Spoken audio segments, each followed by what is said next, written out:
Everybody, it's Dean Jackson. Welcome to the More Cheese Less Whiskers podcast. We're here at World Headquarters in Winter Haven, Florida, and we have our guest today, Mr. Brent Attaway, all the way from what we call L.A., Lower Alabama area of Florida, up in the Panhandle. So, welcome, Brent. I'm excited that you're here.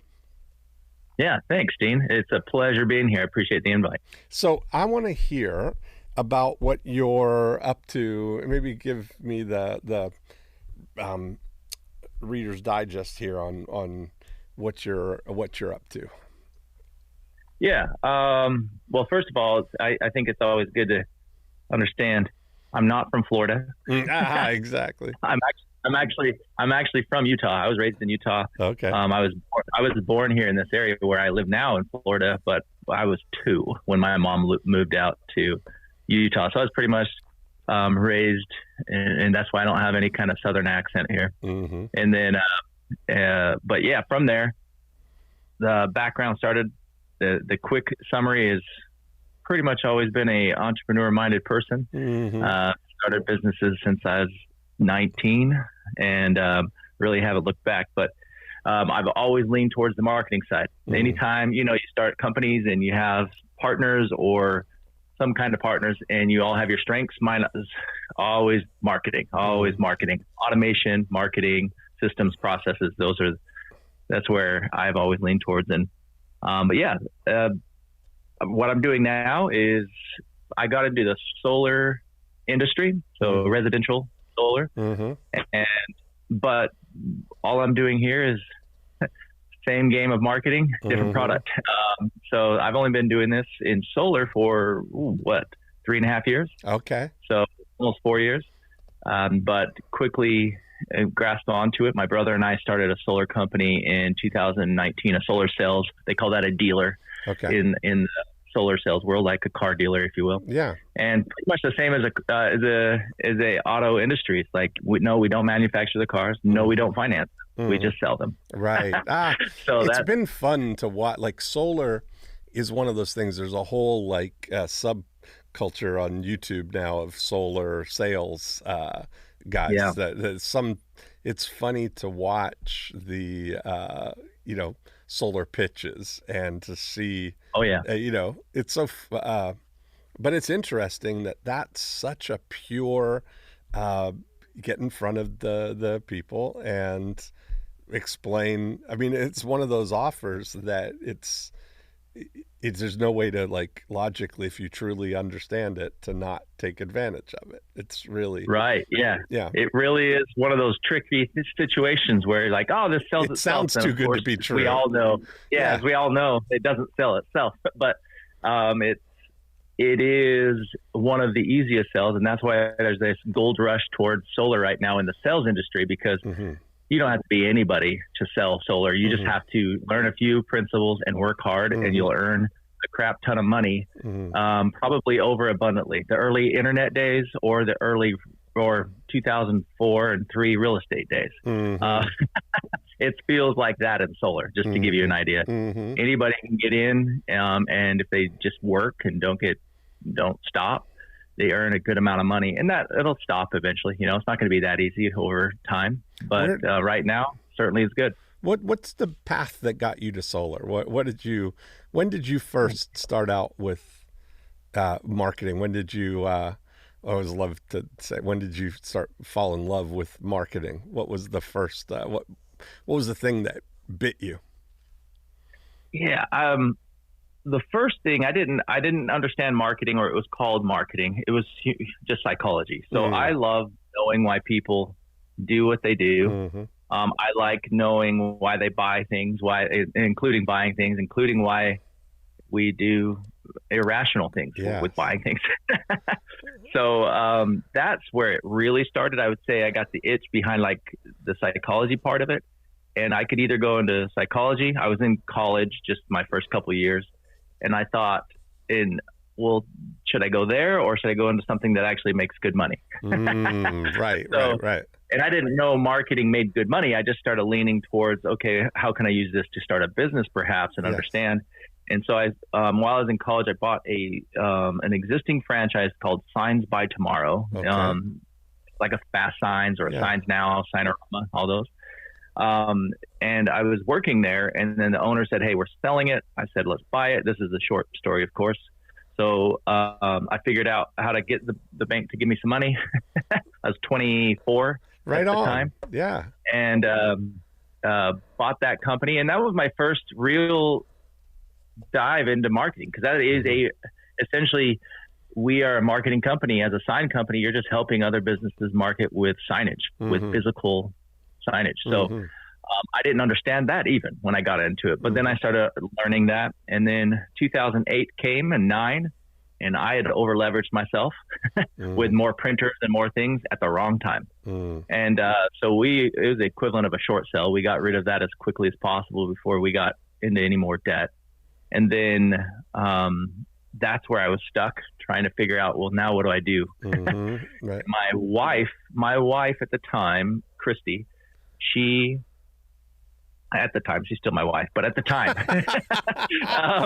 at the time, comma, my wife, Christy. There we correct. go. Yeah. Okay. That's better. Yeah. That was better. Oh, that's good. She'll like that. Yeah. But we've been married, 22 years this July. Wow, so congratulations. It's been a little bit. Yeah. Thanks.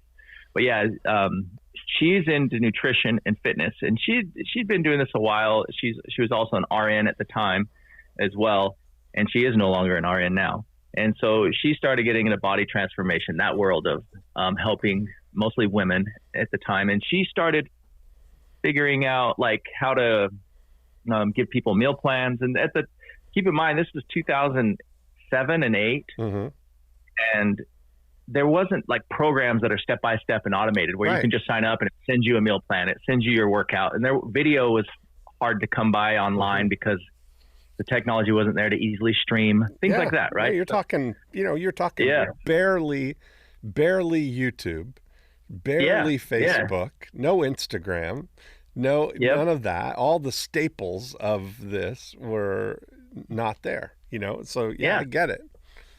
So what we did, or what I was watching her do, is people would come into our home, just locals, come into our home, and she'd give them a meal plan. And at that time, she kept giving them the same meal plan pretty much. If they're on week 1, they got the week 1 meal plan, except substitutions if they didn't like X, Y, and Z. And so that led to me we were just talking. I'm bored because we just got rid of our sign company and I'm trying to figure out what to do next. And my brain's always systems and then marketing. And that's when I really got into it. We started building a program and started selling that, and that took off. It really was one of those like accidental successes. We were just trying to say, how can we streamline this? And that took off. This was in Utah at the time. She was like the big name in Utah when it came to weight loss. It was pretty cool. She, she's on the news. She's doing super neat stuff. She's young. I'm going to get in trouble by saying certain things. She's young. She was my wife at the time. But the point is that's my first, and then that's when I learned about Infusionsoft. We were using Aweber at the time. I learned about Infusionsoft at that time, got into it, and suddenly that whole world opened up to me with marketing and automation and making it easy with like 2 people to run a whole business. Yeah, of course. That's really what I got into. So at that time, it still wasn't like I was doing a lot of copy. I wasn't writing copy. I was still just learning that and modeling it, but it wasn't something I could say I'm good at, right? But the automation side, I was damn good at it. It was something that was easy for me. I loved the if this, then that, if this, then that, and thinking ahead. So that's what we got into. It was fun. We sold that company like it was a good thing. We sold that. And then that led to the next one, I think. And then after that, all the way to starting our own little marketing consulting. I started building funnels for people, even on Upwork, Dean. So I'm like on Upwork doing the whole like get hired. Yeah. Doing some of that, trying to figure out how I can monetize this skill, because there were so many people that didn't want to do it themselves and know how to. And then that's when we started a funnel agency, is what I would call it, marketing funnel little agency. And then we eventually ran into, I was doing a good old Dream 100 effort towards Frank Kern. You know who Frank is? I do, yeah. And then Frank was awesome. He let us partner with him for a little bit. And we partnered and built all the funnels for his clients when he sold these packages. So we started building those.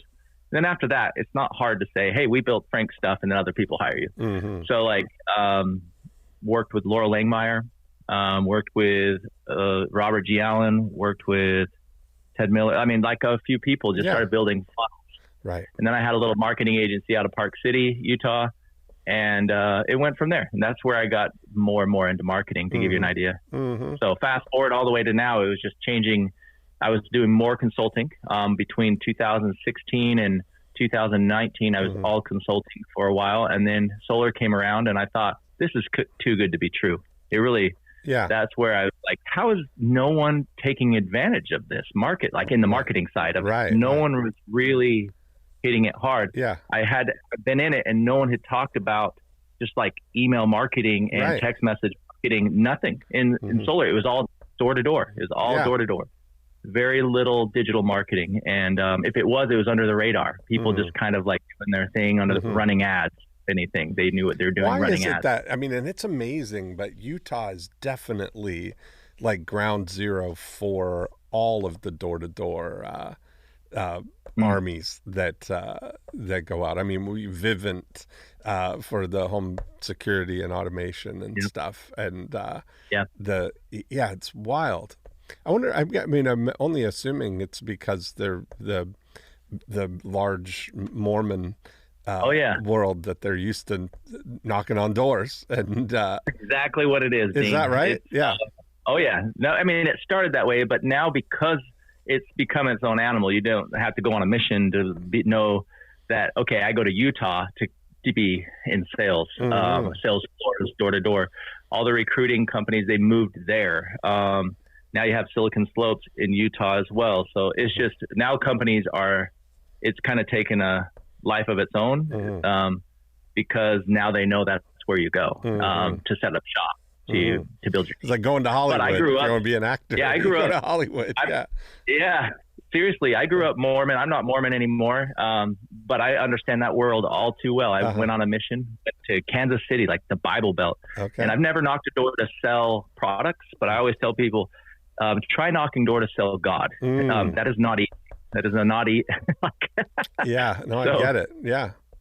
So there goes to show. I was telling you off line about the little, I've been somehow in my news or in my YouTube algorithm has started showing me these door-to-door, strategy. I think all the solar guys that are doing door-to-door and the window washing. The window washing ones are my favorite to see the whole thing. But there's these guys that are like just showing the pitches are all the same. It just seems like such a window into the complete irrationality of people. When you present something to them that our natural defense is that sounds too good to be true. So wait a minute, I don't have to pay any money, and you're just going to put the panels on my roof, and then my electric bill is going to go down by 20 or 30%. And that's the only thing that's going to change. And all I have to do is say yes. I mean, it's pretty wild, right? And it's where am I going to get hit with something? Yeah, exactly. And the value of my house is going up at the same time. I mean, it doesn't seem possible, but to be able to move people through that process. Well, it's interesting that you've come that journey to, of doing stuff. You figured it out to do it with your wife, and then figuring everything that you figured out, you're like, hey, I know how to do this stuff. And everybody's saying, oh, can you do that for me? So then, of course, you start an agency, and then you realize, wait a minute, why am I just doing this for other people as a commodity kind of thing? I could do it. Why don't I apply it myself? And you picked the right situation. How much longer do you think the solar window is?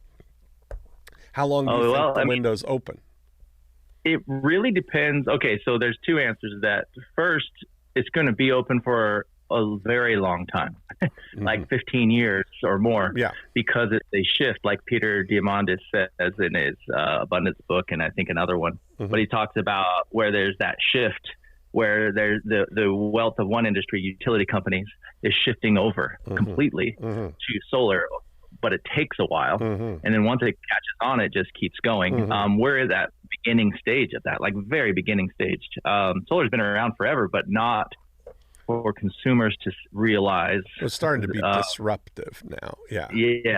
So that's where we're at. So that's the first answer. But the second answer on top of that, I guess, is going to be, it depends on how the government reacts to it. So because it can become regulated, right? And so then that always causes it to slow a little bit, not go away. Yeah, because wait a minute, how much taxes and fees are in your electric bill right now? That because they regulate the utility companies, so that if that goes away, that's a problem. Utility companies traditionally, I don't know the depths of politics and so on, but traditionally, and I've listened to a lot of people that have just spoken, hinted at it, that know this world is they are very much they like to fund politicians. So they.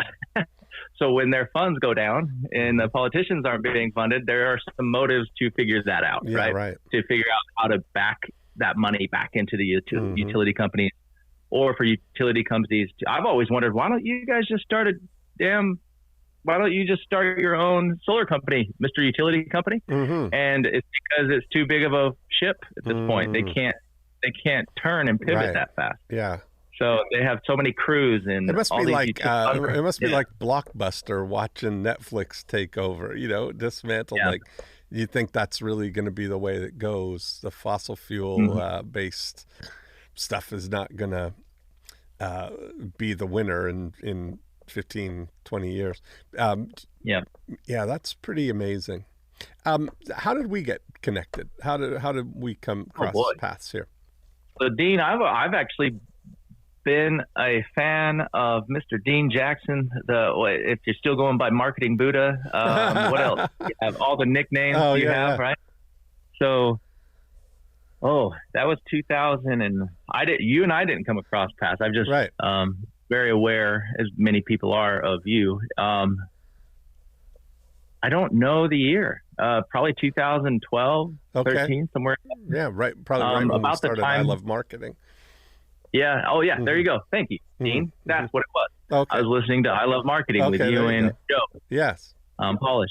So, and that was right at the beginning. I think maybe you were into your like 60 or 70th episode. Right on. Yeah.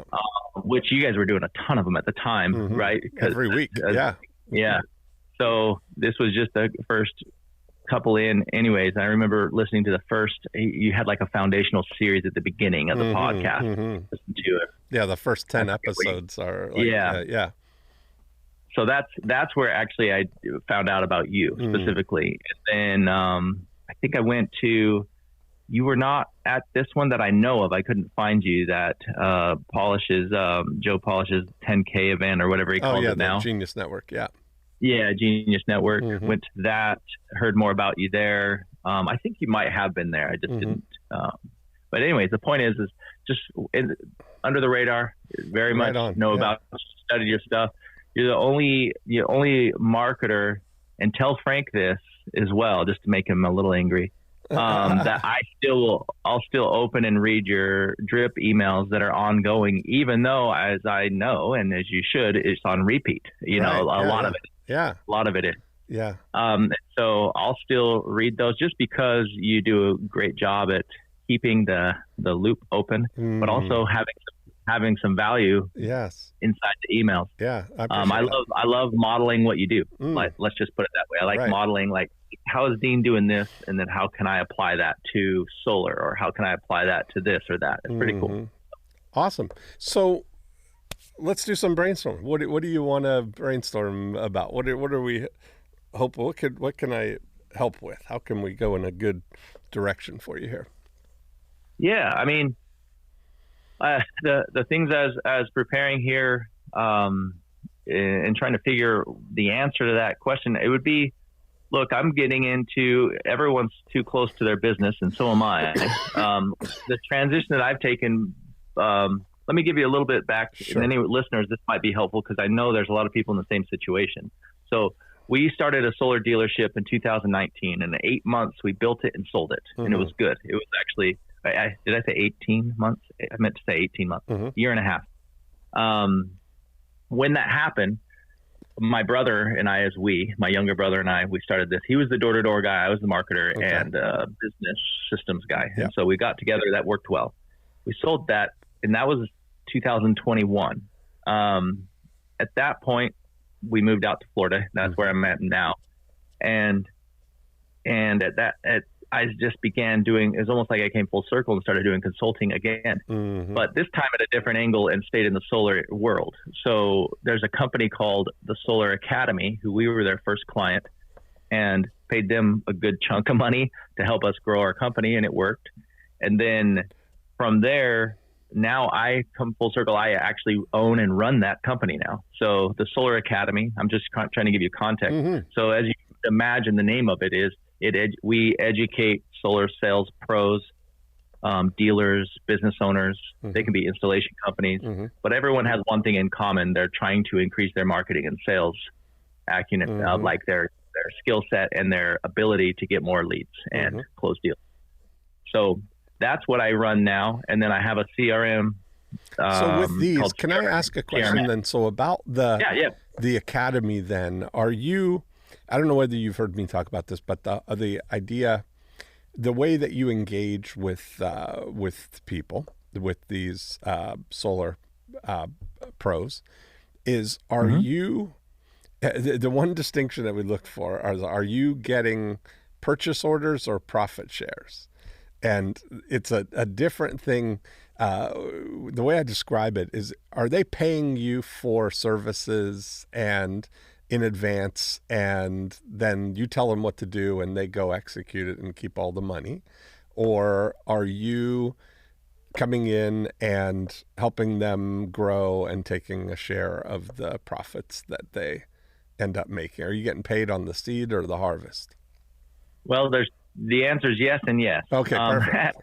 So Solar Academy, the current model is you pay just like any school or academy. We don't get paid anything on the back end, no share. Right. And so far, that's good positioning because it makes us very non-biased, and other companies will still join, and we're not biased towards whatever company we're winning with. Right. Solar's a small market still. Yeah. Like it's not.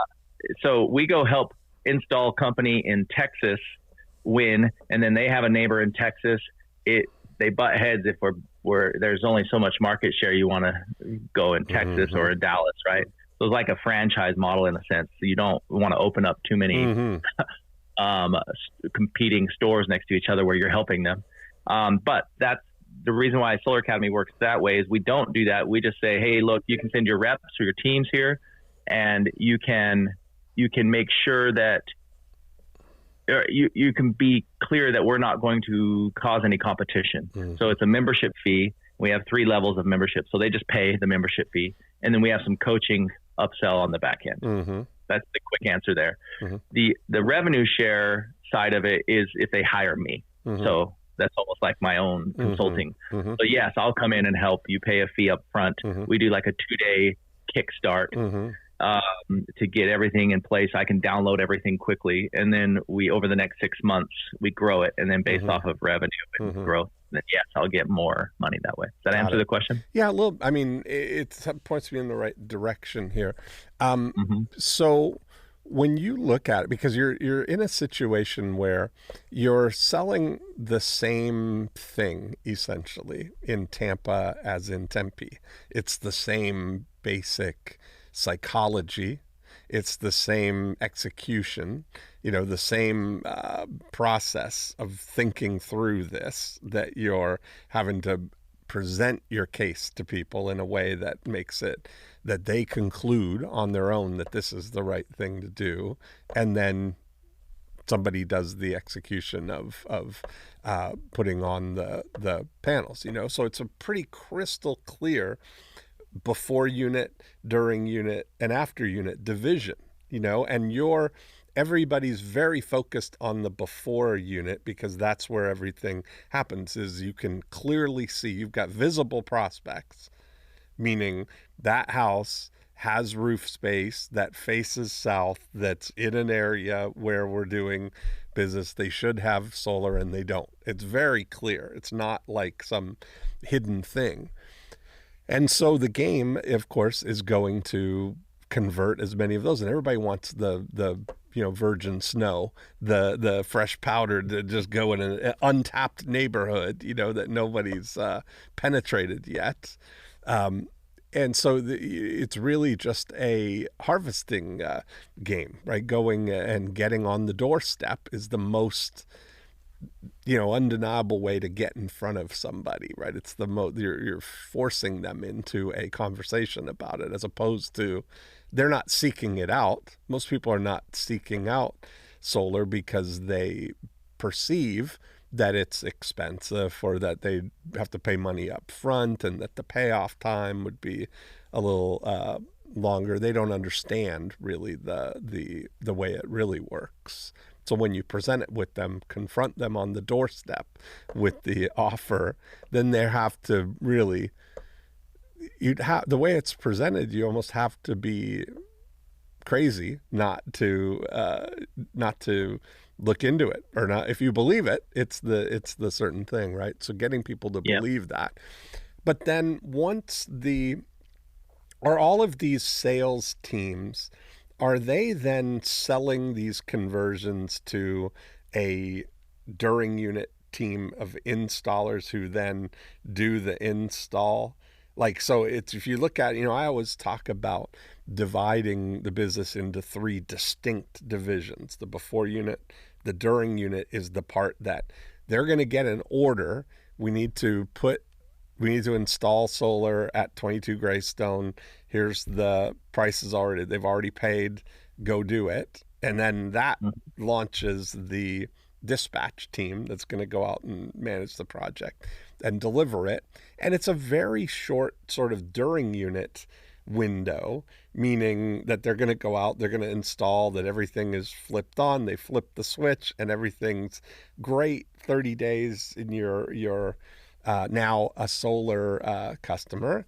And then the after unit is the ongoing, all the people who are, we call them, think about this under management idea, that when you put the panels on somebody's roof, that you've got, panels under management, thinking about it like an asset there. And so your business, if I'm interpreting it right, is that you're primarily focused on the before unit side of working with companies that do the sales, get the people on board, and then they turn them over to the during unit team or the company. The bigger, there's probably fewer of those than there are sales organizations. And then that company, I'm sure even then they pass it on to a company who manages the finance company or the servicing company of that. Yeah. But do you get any incentive or money on the back end of, like in the after unit of this, or is all your money up front on the sale? From the Solar Academy or from consulting side of things, there's, the opportunity is also on at least through the during unit. Mm-hmm. Like the model is, you have a dealer who doesn't get paid until the installation is done. Mm-hmm. So the dealer, the commissions, you don't get any commissions unless the install goes through, because there's too many ways to sign the paperwork and say it's sold, and people can still cancel, and you don't want to pay the sales rep dealers out too early. What do they say? Many a slip between the cup and the lip. Right, exactly. Okay. Yeah, so they don't. They've learned more and more over the past 3 years. That's changed a lot. Where you used to get M1 and M2 is what it's called. Milestone 1. I get paid on milestone number 1, and then number 2 as a dealership or a sales rep. And now they don't even have M1 in a lot of places because it's just it's money out of their pocket and never comes back. I gotcha. And now it's really just one payment on, even it's called PTO, permission to operate the system. So let alone install. Glasses on the roof is what you call it. So glasses on the roof. But now we're waiting on the municipality and the utility company to go say, yes, we're all good. It's approved. Flip the switch. And you can flip it on. That's called permission to operate, PTO. Okay. So they say PTO is good. Now we will pay the sales org for doing their job. So it's a while sometimes. That's 6 months out some days or sometimes. So that during unit can, if you don't take care of it well and you don't create raving fans during that during unit, like you're not taking care of them, like we did a gifting process in our dealership that helped a lot. And then, but even then, that's money out of our pocket until we finally get paid as a dealer. And so I would say that's the during unit. And yes, I don't get paid. Essentially, yes, there is an opportunity to get paid more on even the after unit, but no, there's no money on the after unit. There is some on the during, and then most of it, yes, is on the beginning. So there's that consulting and that revenue share. But the revenue share, Dean, doesn't come until everyone gets paid. So I guess that would be counted as the during unit, right? That's whenever. Yeah, there's no trailing fee. There's no like monthly recurring revenue that you're getting because of everything. Okay. So my question, if we look at the after unit, like working backwards there, what you still have, and I'm talking about you as the sales team that is the organization that if I'm getting solar panels and you're the one that came to my door, I would feel like I've got the relationship with you, right? Is that the way people perceive it? That you're a customer of, I'm a customer of you. So, the relationship after that, one of the things, like I look for multipliers, right? So one of the metrics that I would be using is, even though you're not getting paid on that glass under management, we'll call it glasses under management or panels under management, you got so many roofs that have your things on them, even though, most sales organizations are only looking for the next thing. And then they're only thinking about the people that they sold last year as that, I did that one, I did that one, I did that one. They don't think about it as an asset or a relationship that they have, right? And so do you do anything to orchestrate referrals of those people beyond the who else do you know while you're doing the thing, right? I mean, in the after part of this, in the next 5 years after they've yes, we do. Not necessarily the next 5 years, we can improve that, but I learned from the master of this, and it's this guy that taught me how to, and I bought his program for maybe $500, and I'm being sarcastic right now because it's you, now because I've changed it up, of course, meaning the title of it, but you sell a model for the referral program where you have your postcards if you want to send them, or your email newsletters. Right. The world's most interesting postcard. Right. World's most interested. Thank you. Yeah. We did that. Actually, in solar didn't change a thing, and it worked great. And then I changed. When I say changed it, I mean then I tried something different on top of that, which is we are sending postcards with little hints out. So if I still have my dealership, the answer is yes. Now what I do is consult on how to do that. But there's certainly some holes we could fix. So you've taught me too well, Dean. Well, here's the thing, though, is that's a great thing that what you're do you teach that to your academy students, like to look at version of that and measure it as an asset? That's where most people don't think about it as an asset. That if you look at it and say, how, give me an idea just for round numbers of what is a client worth? Like how much could a solar company make if they take an average, 3-bedroom home? Yeah. And I like to think of it in three different ways too, because you have three people. Ultimately, it looks like you get paid a lot, but I like to say bottom line after it. So like the installation company, after they pay out reps, their total cost to acquire after that's gone. Yeah, let's just talk about the before unit, like just the unit. Yeah, because you're not working with people who are doing the installs and stuff. I'm okay. talking about on the sales side and the before unit. So I'll say nationwide average. Yeah. Let's call it $5,500. That's what you would get paid. Yeah. Perfect. So you look at that, and if you look at, let's say, how many, what's the potential for, a sales organization that they would sell, in a year, a number of, how many clients would they sell, or how many installs would they sell?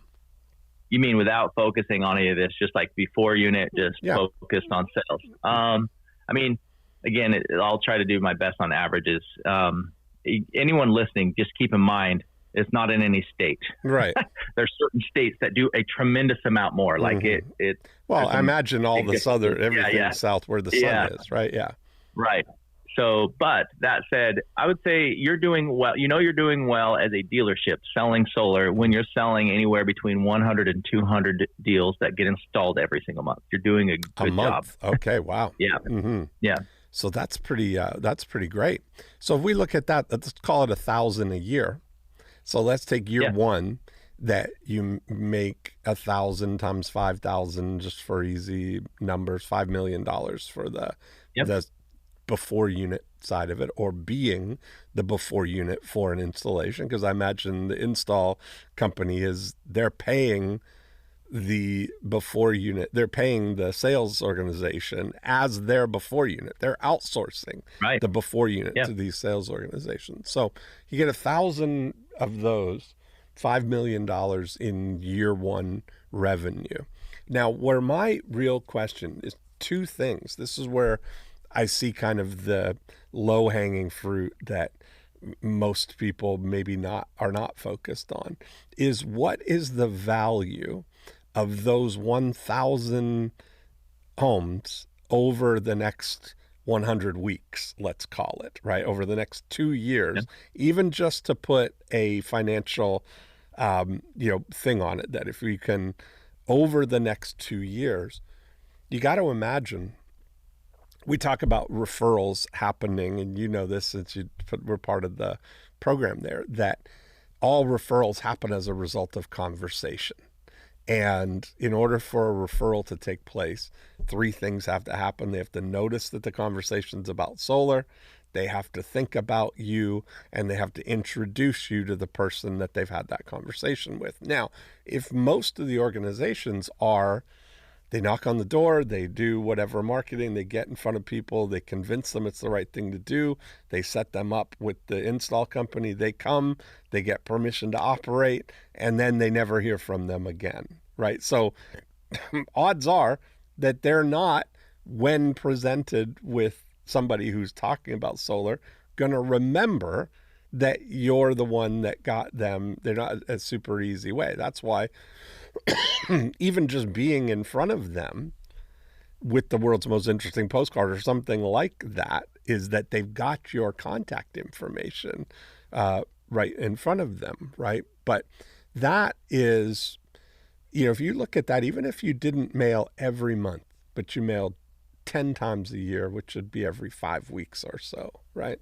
Mail 20 postcards, so $20 investment in that one person over the next 100 weeks is about whatever that would be, a $20,000 investment of the $5 million that you already made from the thing, $20,000 invested to mail 20 times to those 1,000 people. What are the odds that they're going to be, in a conversation with someone who's talking about solar, and you've got an opportunity to have that, you be introduced to them?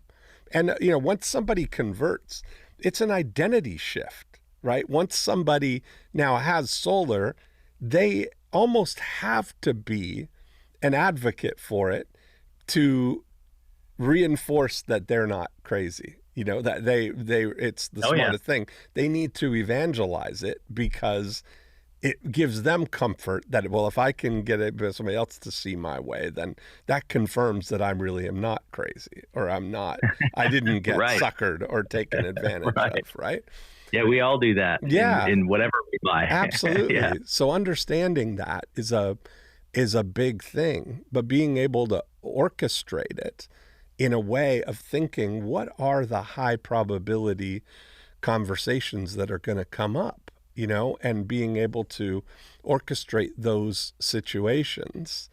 Yeah. I think that's a big, and to put a metric around it. If you look at it, that if you take those 1,000 people and manage that, manage those relationships. I took out, if you take 1,000, let's just do the quick math. You got 1,000 people.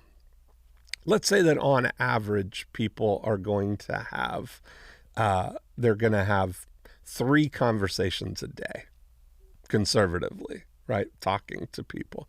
So if we multiply that, let's call it, that's 100 conversations a month, roughly, for round numbers, times 1,000 people, that's 100,000 conversations, times 100 weeks, the 2 years, that's 2 million conversations that are going to happen among the 1,000 people that you have glass on the roof for.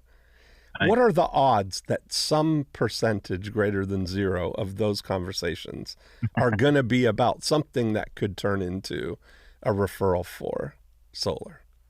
It's crazy. Right. It would be crazy for that not to be true, right?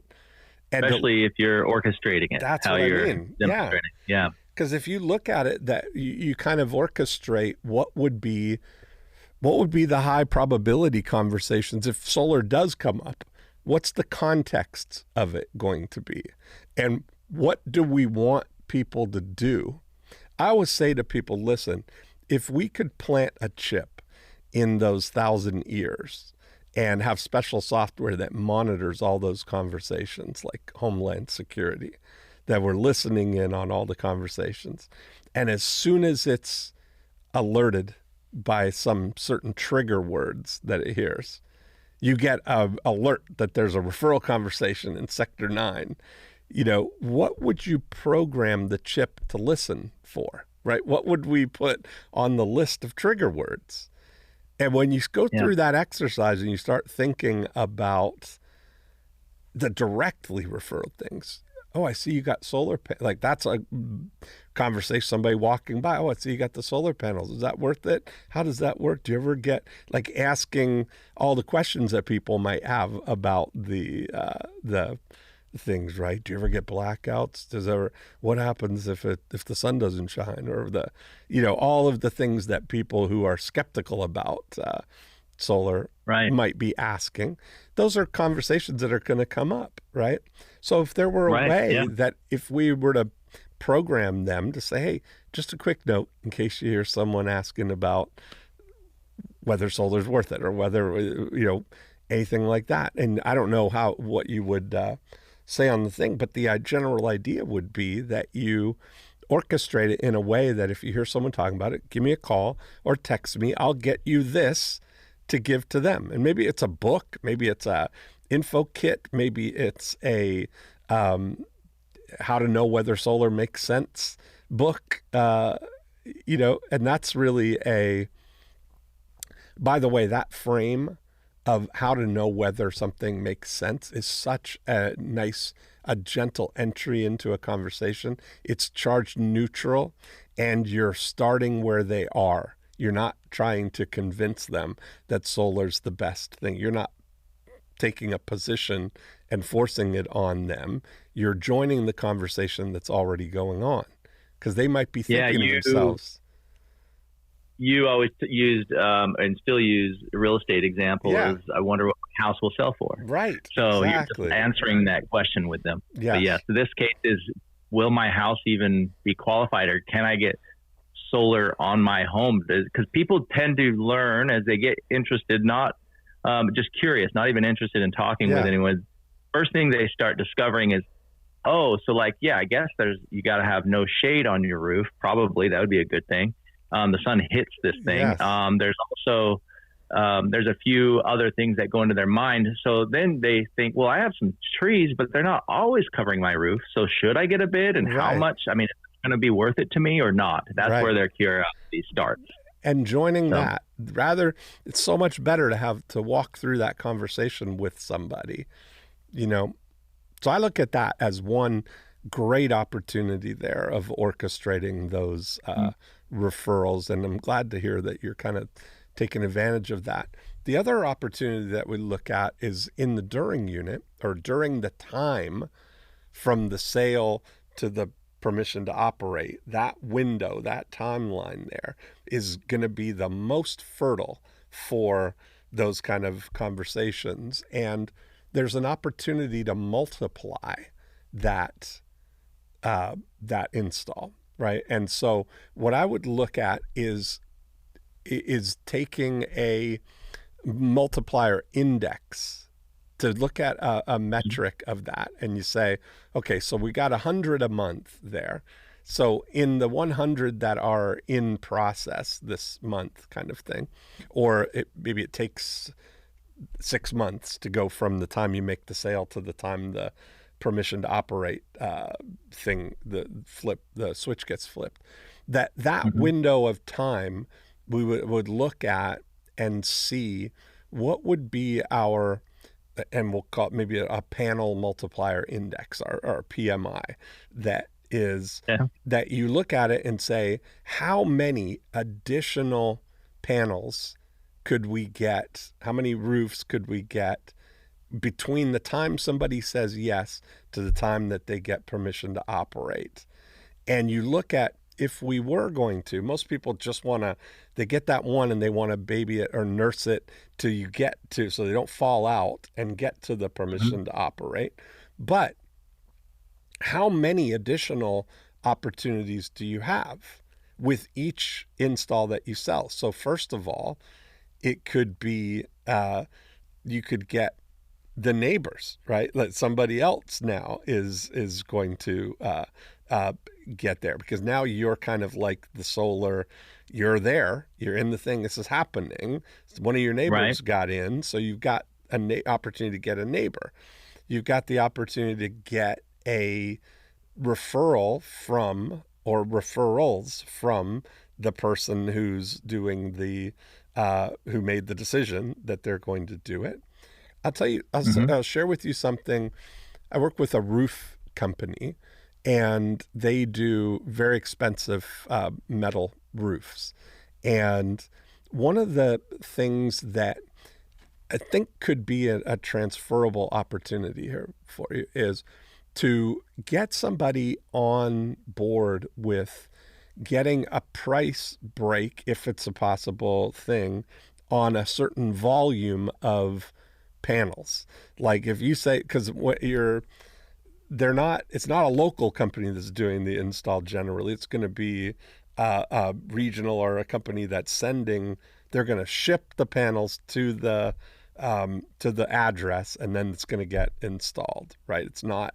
Yeah, it's a mix of both, but ultimately, yes, the panels are always going to get shipped, and you can use an excuse of why bulk is going to. That's what I mean, is that getting them on board with the idea that what we discovered is, in the roofing business, they call them squares as the how they do the things, and that a truck can fit 100 squares on a shipment. It's coming from the factory right to the place there. Average roof is about 30 squares.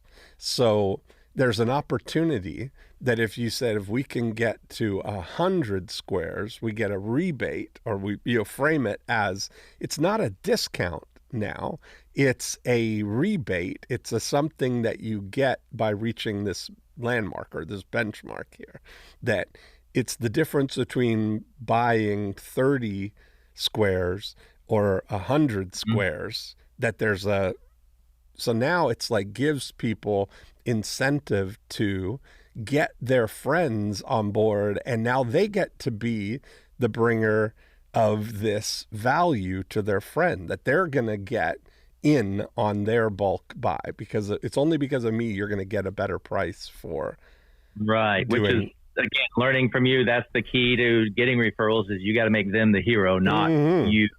Right. Absolutely. So I look at that. That would be an interesting. I mean, do you measure something like that, or do you think kilowatts? So each system is a system size. Yes. So hey, if you're going to install everything from rewarding reps and acknowledging them all the way down to installation companies, they all talk in kWs. So kilowatt, which is the size of system, and not necessarily the number of panels. It's just the size, which of course they correlate together. But that's the system size is what that's called. So yeah, we could figure out a number that says, hey, once we hit X amount of kWs, that there is a significant discount or rebate that you get as a whole, and that you can pass on to your neighbors. Right now, the traditional one that I don't love is, hey, if you just, the reason why is it's the same as whether you refer somebody to get some cookies at Dirty Dough or at Crumble. It's like, hey, here's $5 off if you refer somebody. No, that's not it. Right. We want to stay. Most companies position themselves that way, even in solar, because right now you can still pay customers a portion, and you can build that in to give them $1,000 or $500. You can call it a rebate or cash back. But that just comes out of the pocket of either the installation company or the dealer, depending on who sold it, right? Because some install companies have their inside sales teams as well. Right. Anyways, that gives you an idea. But we could measure in kilowatts and say, hey, if we hit this mark, we're able to give a significant rebate to you, but also give them a significant discount where you're able to pass on to them. So just a matter of how do you get that conversation happening in their head without overcomplicating it for them. I think, to be honest, I think that part of it is kilowatts seem intangible, and I can't wrap my mind visually around that. But if you can get it to panels, I can understand that, right? That's the thing. And it makes sense that we're going to ship this number of panels that's going to come to yours, but there's all this extra space in the truck. And that's why when we did it that way with the roofing thing, is that there's a real, you're not manufacturing scarcity, or you're not manufacturing this thing on an intangible. It makes sense physically that they're sending the truck. They've got room for 100 squares. I'm only getting 30. They're going to send the truck regardless. Right. So away, it's a understandable and logical reason why that this is going to happen. It's not just that you got to this number and it's happening, So there's something. Yeah, that makes sense. Yeah, there's something to that. If you can make it visual for people so that they understand, and that, that creates this scarcity. It's like, but real scarcity, not manufactured or great idea. Smuggled scarcity, as Robert Cialdini would say. Yeah, where it feels fake, or yes, exactly. Somebody's being bamboozled here. It's not an incentive. It's not a you do this and I'll reward you kind of thing. It's not a thing. It's a logic. There's an opportunity here. And now together we're on the thing. This is the reality. Let's get you to this. Here's what we're going to be doing. Because you're almost like on the team. Here's what we're going to be doing. Because now you've got the same opportunity to use that in that neighborhood and in that zip code and in that town. That's really where you start kind of going out from the bullseye, right? The most immediate thing would be to double down on what you've got there. Yep.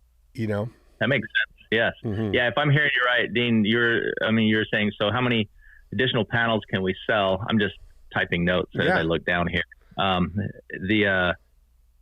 While waiting for, like, during, until that, the truck, we need to finalize the order by this date, because they're going to leave the next day or whatever. We need this much lead time on the thing. This is the final day. If we can get 100 panels or whatever whatever the quantity is, you want to get it to a tangible quantity of something that you can track, and that is I think there's something magical about that. We just need two more, right? That you're a third of the way there, kind of thing, to this price break. And you're essentially saying you're asking for their help, which has an incentive, saying if we can get to this, we can get to 150 panels in your neighborhood here, everyone's going to win. Yeah. You're getting a system that requires 15 panels. So on average in this neighborhood, I would say it's going to be anywhere from 12 panels a piece. So can you help us out, whatever that conversation is? Yes. That is where they're more willing to help, if I'm hearing you right. You're building in the logical thing, right? That it's like somebody's. Okay. Yeah, it's like some families getting together to buy a whole cow. Right. It's going to get probably we don't have a big enough freezer for this or whatever, but you want some. That's the whole thing, right? It's like there's a finite amount of this. You want to get in on it or not, and that's a big thing. And then looking at that as a separate, as a thing for measuring, because I always look at those as looking at your return on glasses, or whatever, under management. You look at those 1,000 people and see how many referrals can we get in the after unit from those, and then look at this as your, panel multiplier index to measure and reward the teams in a way by having a leaderboard, right, of people. How are you doing, so that they're not just kind of managing the process, And we actually, this is a separate thing. We actually, you can create another layer, like an internal team, that's not distracting from the frontline new snow advancing team. They get out and do their thing to get new people on board. And as soon as they sign, you could create what could be positioned as a concierge for this, as a project manager, that somebody is keeping everybody informed of what's going on. But while we're so front facing, it's a concierge after sale service